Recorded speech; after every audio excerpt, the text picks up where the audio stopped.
On vit tous des blessures émotionnelles ou des traumatismes à un moment donné dans notre vie, petits ou grands. On a pu par exemple se sentir rejeté, terrifié, abandonné, et souvent en tant qu'adulte, on peut avoir le sentiment d'avoir dépassé ces difficultés-là. Et pourtant, il y a au fond de nous, en arrière-plan, des parts qui continuent à porter la peur, la honte, la solitude, comme si elles étaient restées coincées dans le passé. Ces parts, en IFS, on les appelle les exilés, et elles continuent à porter, en fond, toutes ces douleurs, ces fardeaux, sans même qu'on s'en rende compte. Donc aujourd'hui, je vais vous parler plus en détail de ce que sont les exilés et de pourquoi rencontrer nos exilés à travers le processus IFS est souvent le plus transformateur. N'hésitez pas aussi à jeter un œil dans la description parce que j'y ai mis des choses qui pourraient vous intéresser. À l'origine, les exilés ne sont pas des parts encore exilées. Ce sont des parts qui sont joyeuses, qui sont créatives, qui sont curieuses, ouvertes. Mais à cause de blessures émotionnelles ou de traumatismes qui sont trop intenses pour être digérés au moment où on les vit, ces parts, elles se retrouvent à porter des fardeaux. Ces fardeaux, ça peut être des émotions déjà, comme de la honte, de la tristesse, de la peur, comme j'ai déjà pu en citer. Mais ça peut aussi bien sûr être des croyances sur soi ou sur le monde. Par exemple, je ne suis pas assez bien pour être aimé, on va m'abandonner ou me rejeter, ou alors je ne suis pas en sécurité dans le monde, où que j'aille.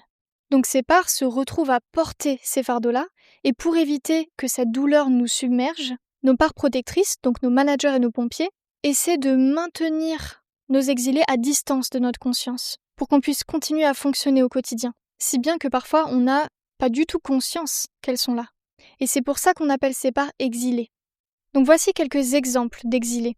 Une part exilée assez commune, c'est une part qui pense qu'on n'est pas assez bien, qui a cette croyance. Si on grandit avec des parents qui sont très critiques et qu'on a l'impression que l'amour qu'ils nous donnent est conditionnel, que ça dépend de si on a des bonnes notes ou si on a un comportement qui globalement répond à leurs critères à eux. Petit à petit, une part de nous peut commencer à penser qu'on n'est peut-être pas assez bien tel qu'on est. Et tout ça, ça finit par être assez douloureux.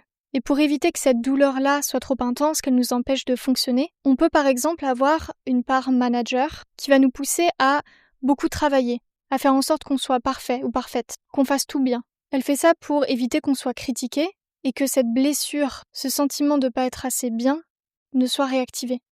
Mais bien sûr, même si notre part protectrice, elle met beaucoup d'efforts là-dedans, on aura toujours en fond cette part exilée qui porte ce fardeau-là, cette croyance. Un autre exemple assez classique, c'est une part exilée qui porte un sentiment de honte.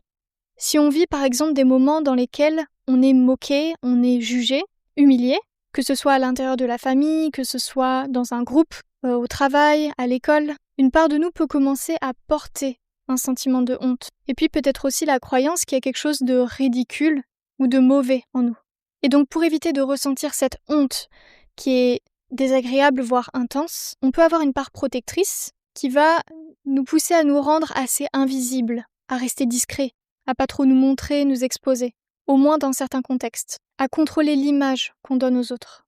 Mais bien sûr, même si cette part protectrice, elle prend ce rôle-là, pour éviter de réactiver cette blessure de honte, en fond, on peut toujours ressentir cette peur qui est présente, parce qu'on a cette part exilée qui est toujours là. Donc voici quelques exemples d'exilés assez courants, mais bien sûr, il y en a encore plein d'autres, et je t'ai mis une liste dans la description. Comme tu t'en doutes peut-être, ces parts exilées, elles deviennent souvent exilées pendant l'enfance ou l'adolescence. Mais c'est important de garder en tête qu'elles peuvent aussi apparaître plus tard dans certaines circonstances, comme par exemple si on vit un deuil très brutal, une trahison ou une séparation difficile par exemple. Et puis une chose importante aussi, c'est que c'est pas seulement des personnes qui ont vécu des choses très très dures qui ont des parts exilées.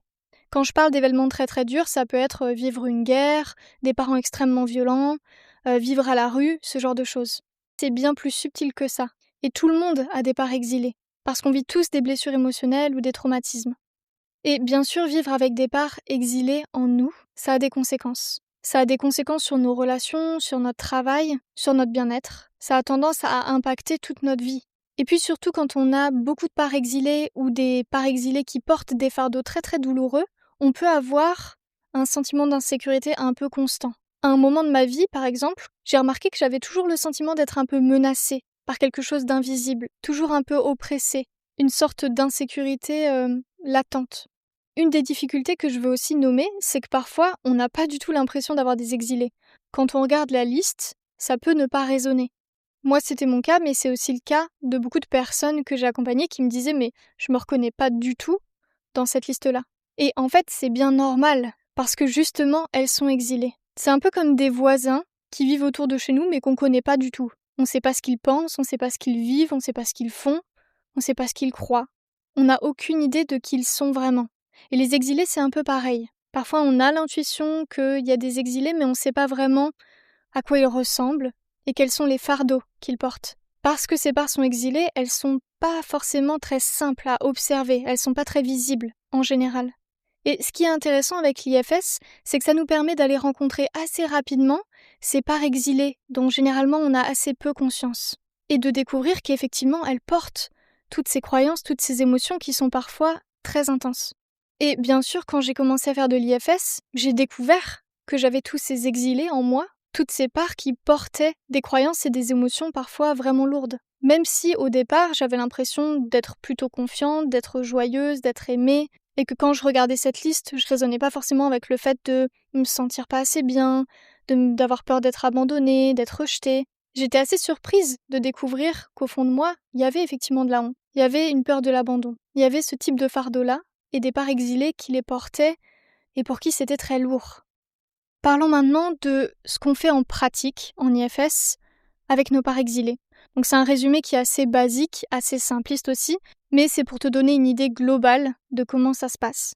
Déjà, en général, on commence par aller explorer une part protectrice, une part de colère, une part d'anxiété, une part de contrôle, parce que ce sont souvent elles qui sont les plus faciles à repérer. On va prendre le temps de l'inviter et de ressentir où est-ce qu'elle est dans notre corps. Est-ce qu'on la ressent plutôt comme une tension dans le ventre, plutôt de la chaleur dans les bras ou dans d'autres endroits du corps, une tension au niveau du cou? On repère déjà comment est-ce qu'elle se manifeste dans le corps. Et puis on repère aussi si on a des émotions qui émergent quand on se connecte à cette part, quand on lui laisse de l'espace, peut-être même une image ou une voix. Et puis on va commencer à dialoguer avec elle depuis le self. Cet espace de conscience naturellement ouvert, naturellement calme, naturellement bienveillant. On dialogue avec elle pour comprendre ce qu'elle ressent, son rôle, ce qu'elle cherche à protéger.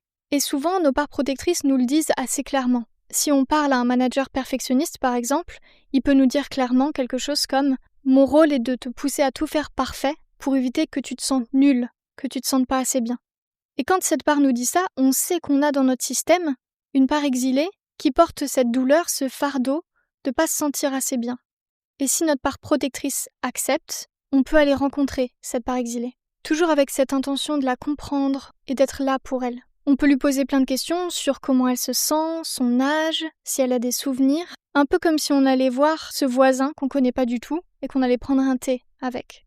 Souvent, quand on est en contact avec un exilé, on peut ressentir du froid, même s'il fait chaud dans la pièce. On peut ressentir de la lourdeur, de la tristesse. On peut aussi avoir l'image d'un enfant qui est seul dans un coin, recroquevillé, et puis un sentiment de solitude. Ce qui est bien normal parce que souvent, pendant très longtemps, ces parts, elles se sont retrouvées seules.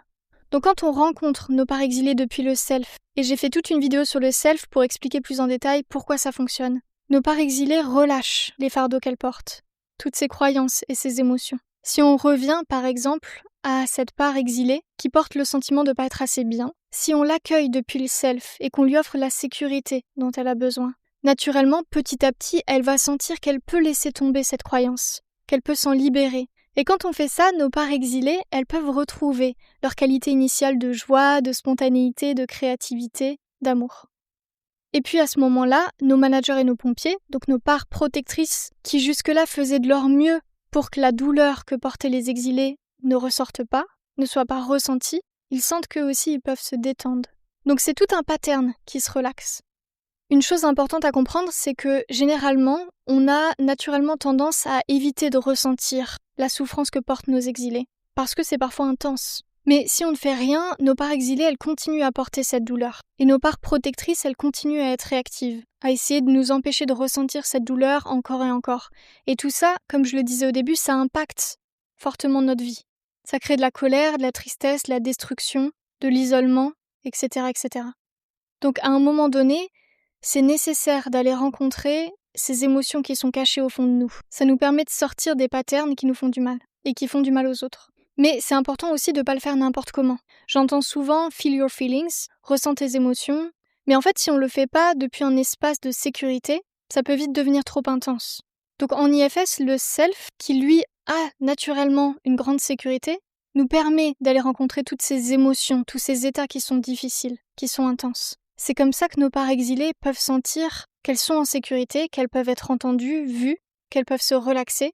Bref, c'est pour ça que le self est super important. D'expérience, c'est donc important d'aller rencontrer ces parts exilées. C'est important aussi de le faire sans forcer, de respecter aussi le rythme de notre système. Et quand on a le feu vert de nos protecteurs, c'est souvent vraiment touchant d'aller rencontrer ces parts exilées et de sentir qu'on peut être là pour elles.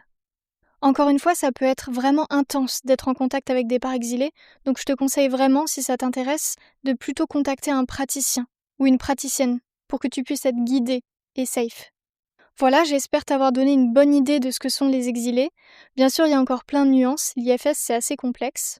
Si l'IFS résonne avec toi et que tu as envie de commencer à rencontrer tes parts, n'hésite pas à regarder dans la description parce que j'y ai mis un guide pour apprendre à rencontrer tes parts en 3 étapes.